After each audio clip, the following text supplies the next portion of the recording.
Um, How are we stroke saving saver. strokes tonight? Oh, This is Whiskey like catching there.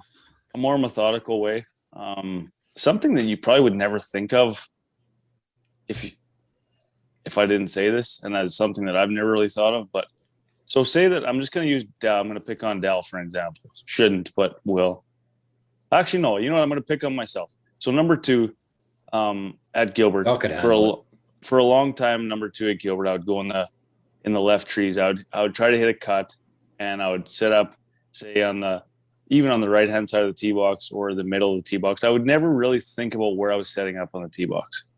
Okay, I would always just miss in the left trees, and then I read a tip online one day, and I refreshed me when I was reading some stuff the other day that where you position your tee on any given hole is so important. Like, so for example, I knew I was going to hit a cut on that hole, and the trouble for me was on the left hand side. So I started teeing up on the far left hand side of the tee box, knowing I was going to hit a cut, and it opens up probably 40 more yards that I can start it and cut it. Mm-hmm. Whereas Like if I your started view. whereas if I started on the right hand side of the tee box, if I'm aiming, like there's trees on the right hand side of the tee box, I can't go on there. But if you go, even it's 10 yards to the left and you go on the left hand side of the tee box, it opens up so much for your mindset. It is unbelievable. Mm-hmm. And I don't know the last time that I missed left on that hole for that reason. And I do that on a few different holes there. So the same could be said for Dal. So if he hits his slice and he's setting up, he's teeing up on the left hand side of the tee box, that doesn't even make any sense, right? On certain holes, I guess it's all dependent on the hole. But if you can move the ball 10 yards over on the tee box to give yourself 50 more yards of view, why wouldn't you do that? You're not cheating. You're just using the tee box to your advantage. So in that situation, there's there's bush on the right, like your immediate right? Yeah. Yeah. So if you're aiming from the right side, obviously that's right in your way of hitting a cut, which for you is a lefty. That bush is right in your way.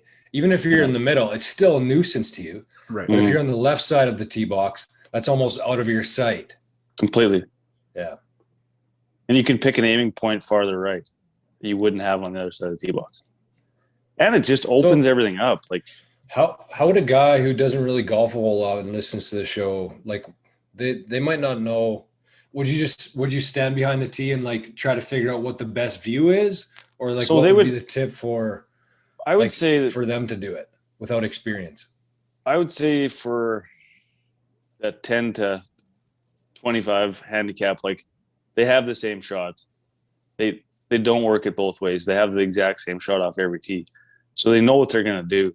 So go to the side of the tee box that basically fits your eye the best and gives the most room for you to start it on the right-hand side of the fairway and move it in. Like drums, for example, like number 3, I don't know, Gilbert might be a bad course to use. Let's say number 2 at Weed City.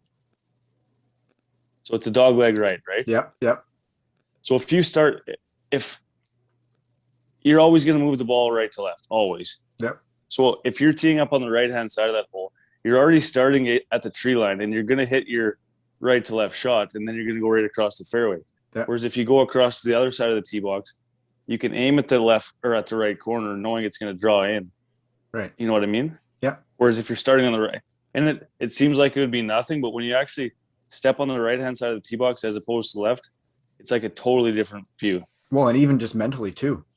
Right. 100%. Yeah. Mentally is probably the biggest thing. Hey? Right. Mm-hmm. Because you're not feeling like restricted for where your shot, like the shape of your shot, how it's got to go. Yeah. Right. Yeah. Yeah, because even though you're moving at 5 yards, if it feels like 50 yards, then that's a mental thing. Because it's clearly, like, I mean, just the but it does open up quite a bit, though. Right. It's a good one, Rigo. I'm a fan. I'm your biggest fan, as Leroy would say in Grandview.